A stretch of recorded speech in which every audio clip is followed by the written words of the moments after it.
نبی کریم صلی اللہ علیہ وسلم نے فرمایا، اللہ تعالیٰ نے کوئی بیماری ایسی نہیں بنائی جس کا علاج پیدا نہ کیا ہو۔ کچھ چیزوں میں یقینی شفا ہے، جن میں نمبر 1 شہد ہے، ہنی۔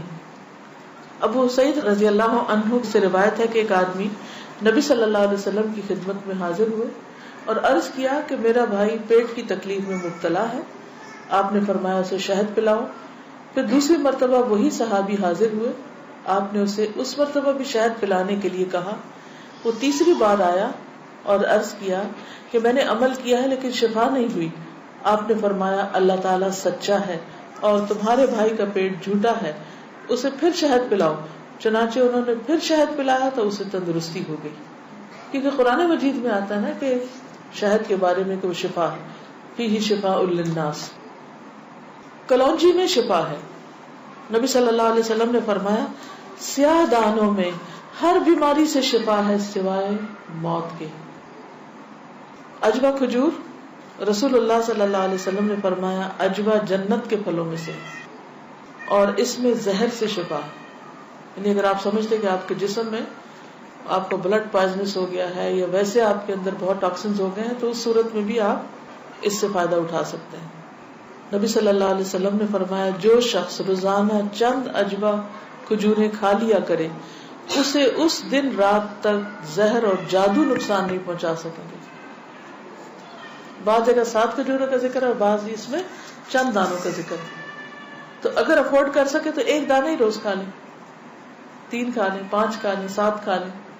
لیکن یہ ہے کہ ایسے شخص کو اگر کوئی زہر بھی دے یا اس کو کوئی جادو کی کوشش کرے تو اثر نہیں ہوگا۔ اسی طرح برنی کھجور کی قسم ہے۔ رسول اللہ صلی اللہ علیہ وسلم نے فرمایا سب سے بہترین کھجور برنی ہے، وہ بیماری کو دور کرتی ہے اور خود اس میں کوئی بیماری نہیں ہے، یعنی شفا کا ذریعہ ہے۔ پھر زمزم۔ ابو جمرہ کہتے ہیں کہ میں ابن عباس رضی اللہ عنہ سے لوگوں کے بے قابو ہجوم کو دور رکھتا تھا۔ ابن عباس ایک اسکالر تھے، مفسر قرآن، تو لوگ ہجوم کر دیتے تھے ان پر، لیکن کچھ عرصہ نہ جا سکا۔ بعد میں جب حاضر ہوا تو ابن عباس نے مجھ سے اتنے دن نہ آنے کی وجہ پوچھی۔ میں نے عرض کیا کہ مجھے بخار ہو گیا تھا۔ ابن عباس کہنے لگے کہ رسول اللہ صلی اللہ علیہ وسلم نے فرمایا بخار جہنم کی گرمی کے اثر سے ہوتا ہے، اس لیے اسے آب زمزم سے ٹھنڈا کیا کرو۔ یعنی بخار کے مریض کو آب زمزم پلائیں بھی، ماتھے پہ پٹیاں بھی کریں، چھڑکاؤ بھی کریں، کسی بھی طریقے سے اس کو ٹھنڈا کریں زمزم کے ساتھ۔ پھر پانی سے علاج۔ نبی صلی اللہ علیہ وسلم نے فرمایا جب کسی کو بخار ہو جائے تو 3 رات سحری کے وقت اس پر ٹھنڈا پانی بہایا جائے، یعنی صبح ارلی مارننگ۔ اب یہ وقت آپ نے خود مقرر کیا ہے، اس لیے اس وقت کی پابندی کرنا مسنون طریقہ ہوگا۔ بعض اوقات لوگ خود سے خود ایسی چیزیں اپنے لیے لازم کر لیتے ہیں، وہ ٹھیک نہیں۔ پھر ہے گائے کا دودھ۔ عبداللہ سے روایت ہے کہ رسول اللہ صلی اللہ علیہ وسلم نے فرمایا اللہ تعالیٰ نے بڑھاپے کے علاوہ ہر بیماری کا علاج نازل کیا ہے۔ گائے کا دودھ لازمی طور پر استعمال کیا کرو کیونکہ یہ ہر قسم کا درخت چرتی ہے، یعنی جو جانور مختلف درخت چرتے ہیں پھر ان کے دودھ کے اندر اس کا اثر آ جاتا ہے، یعنی وہ ایک طرح سے ان کے دودھ میں بہت ساری میڈیسنز خود بخود شامل ہو جاتی ہیں۔ حجامہ کے ذریعے علاج۔ ابن عباس بیان کرتے ہیں نبی صلی اللہ علیہ وسلم نے فرمایا بہترین دن جس میں تمہیں سینگی لگوانی چاہیے وہ چاند کا 17واں، 17، 19واں اور 21واں دن ہے۔ معراج کی رات فرشتوں کے جس گروہ کے پاس سے بھی میں گزرا اس نے یہی کہا اے محمد صلی اللہ علیہ وسلم سینگی لگوانے کا اہتمام ضرور کرنا، یعنی حجامہ ضرور کروانا۔ فرشتوں کی ہر جماعت نے آپ کو یہی مشورہ دیا۔ انس رضی اللہ عنہ کہتے ہیں کہ رسول اللہ صلی اللہ علیہ وسلم نے فرمایا جب تم میں سے کسی کا خون بھڑکنے لگے، یعنی بلڈ پریشر ہو جائے، بی پی ہائی ہو جائے، تو وہ سینگی لگوائے، کیونکہ خون کے جوش مارنے سے آدمی کی موت واقع ہو سکتی ہے۔ یعنی بعض اوقات بی پی کے ہائی ہونے سے انسان مر سکتا ہے۔ پھر کھمبی کے پانی میں شفا ہے۔ کھمبی جو من کی ایک قسم ہے جس کو یہ کہتے ہیں مشروم، اور اس کا پانی آنکھ کی دوا ہے۔ عود ہندی میں شفا ہے۔ ام قیس سے مروی ہے کہ میں اپنے ایک لڑکے کو لے کر حضور صلی اللہ علیہ وسلم کی خدمت میں حاضر ہوئی۔ میں نے اس کی ناک میں بتی ڈالی تھی، اس کا حلق دبایا تھا، چونکہ اس کو گلے کی بیماری ہو گئی تھی. آپ نے فرمایا تم اپنے بچوں کو انگلی سے حلق دبا کر کیوں تکلیف دیتی ہو؟ یہ عود ہندی لو، اس میں 7 بیماریوں کی شفا ہے. ان میں سے ایک ذات الجنب، پسلی کا ورم یعنی کہ نمونیا. اگر حلق کی بیماری ہو تو اس کو ناک میں ڈالو، اگر ذات الجنب ہو تو حلق میں ڈالو. بعض چیزیں ناک کے راستے بھی ٹپکائی جا سکتی، بعض گلے میں ڈالی جا سکتی. جنگلی بکری کے گوشت میں شفا، ہنٹنگ کا جو گوشت ہے نا. انس بن مالک سے روایت ہے کہ رسول اللہ صلی اللہ علیہ وسلم نے فرمایا ارق النساء سے شفا حاصل کرنے کے لیے جنگلی بکری کے ران کے اوپر والے کمر سے متصل حصے کو پگھلایا جائے، پھر اسے 3 حصوں میں تقسیم کیا جائے اور مریض نہار منہ 3 دن یعنی ہر روز ایک حصہ پیے. یعنی اس کو سوپ بنایا جائے، پگھلایا جیسے مراد یہ کہ اس کو بالکل اس کو ملیدہ بنا لیا جائے. کون سے حصے کو؟ ران کے اوپر کے حصے کو.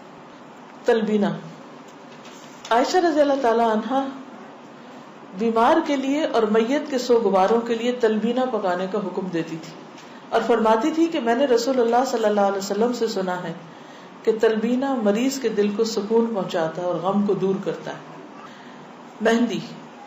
سلمہ ام رافع جو رسول اللہ صلی اللہ علیہ وسلم کی آزاد کردہ باندی ہیں فرماتی ہیں کہ نبی صلی اللہ علیہ وسلم کو زخم ہوتا یا کانٹا چبھتا تو آپ اس جگہ مہندی لگاتے. اور آخری بات یہ کہ پرہیز علاج سے بہتر ہے. ام المنذر بنت قیس انصاریہ کہتی ہیں کہ رسول اللہ صلی اللہ علیہ وسلم میرے پاس آئے، آپ کے ساتھ علی رضی اللہ عنہ بھی تھے جو ابھی ابھی بیماری سے صحت یاب ہوئے تھے. کچھ نیم پختہ کھجوریں جو پک گئی تھی لٹکی ہوئی تھی. رسول اللہ صلی اللہ علیہ وسلم نے ان کو کھانا شروع کر دیا اور علی بھی کھانے کے لیے کھڑے ہوئے، لیکن رسول اللہ صلی اللہ علیہ وسلم نے یہ کہہ کر منع فرمانا شروع کر دیا کہ رک جاؤ کیونکہ ابھی تک بیماری کی کمزوری باقی ہے. سو وہ رک گئے. میں نے جو اور چکندر کا ایک کھانا تیار کیا اور آپ کے پاس لے کر آئی. رسول اللہ صلی اللہ علیہ وسلم نے فرمایا علی یہ کھاؤ، یہ تمہارے لیے زیادہ مفید ہے. یعنی بیمار کو کچھ چیزیں کھانی چاہیے اور کچھ نہیں کھانی چاہیے. تو اس لیے حکم کیا ہے کہ علاج کرتے رہو. اللہ نے کوئی بیماری ایسی نہیں رکھی جس کا علاج نہ رکھا ہو سوائے موت اور بڑھاپے کے. اسی طرح معالج کو دکھانا چاہیے. جابر بن عبداللہ سے روایت ہے کہ رسول اللہ صلی اللہ علیہ وسلم ایک بیمار کی تیمارداری کے لیے تشریف لے گئے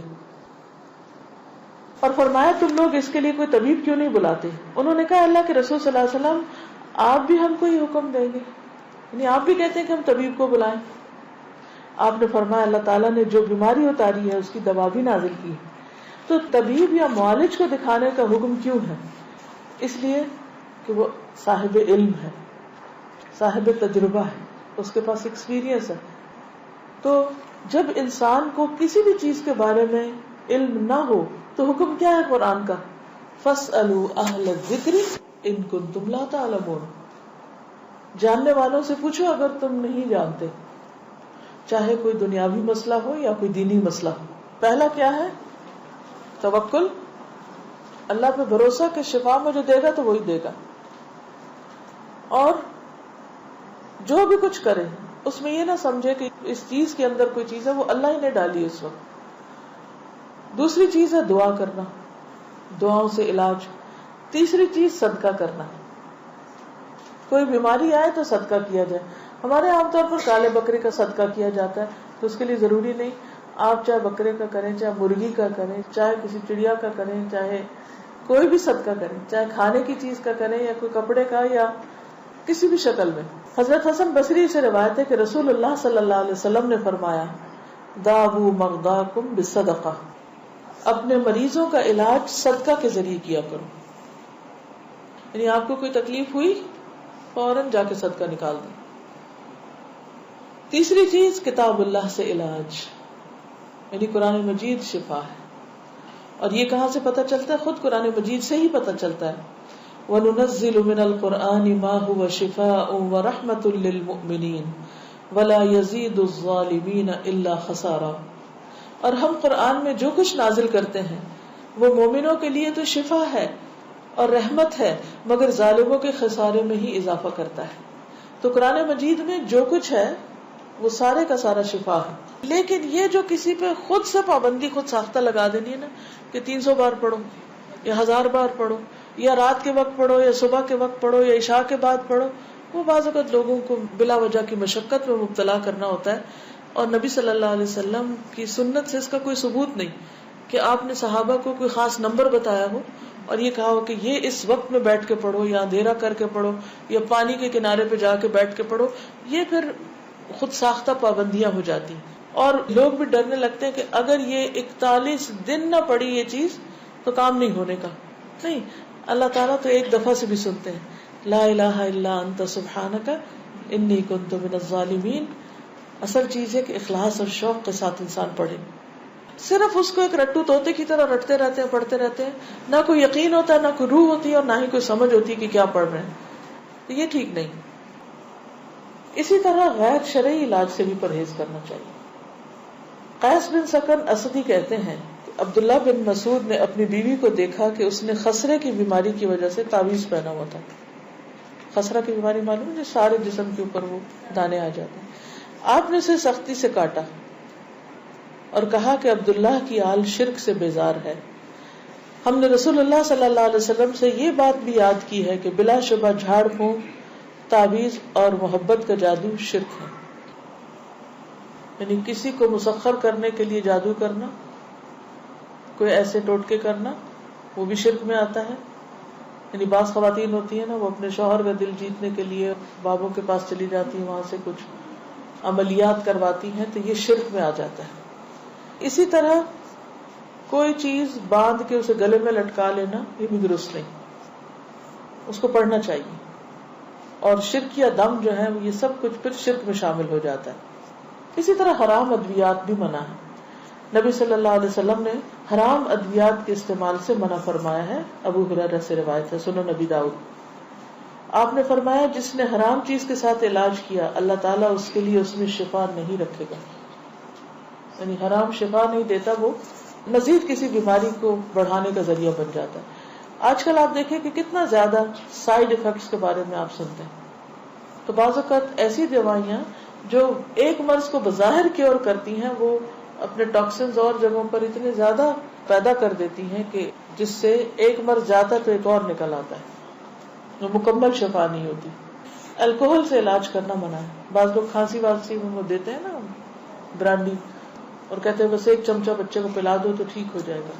چاہے اس سے وہ ٹھیک ہو بظاہر، لیکن وہ مزید مرض پیدا کرنے والی، وہ شفا کا ذریعہ نہیں بلکہ بیماری ہے. نبی صلی اللہ علیہ وسلم نے جو فرمایا کہ 3 چیزوں میں شفا ہے، اس میں ایک شربت اصل، شہد پینا، اور دوسرا شرطت محجم، یعنی اس کے کٹ میں وہ جو حجامہ والا کٹ لگاتا ہے، اور تیسرا داغنا. تو میں تمہیں داغنے سے منع کرتا ہوں. 2 طریقے ٹھیک ہے، شربت اصل ٹھیک ہے، شرطت محجم ٹھیک ہے، لیکن داغنا ٹھیک نہیں.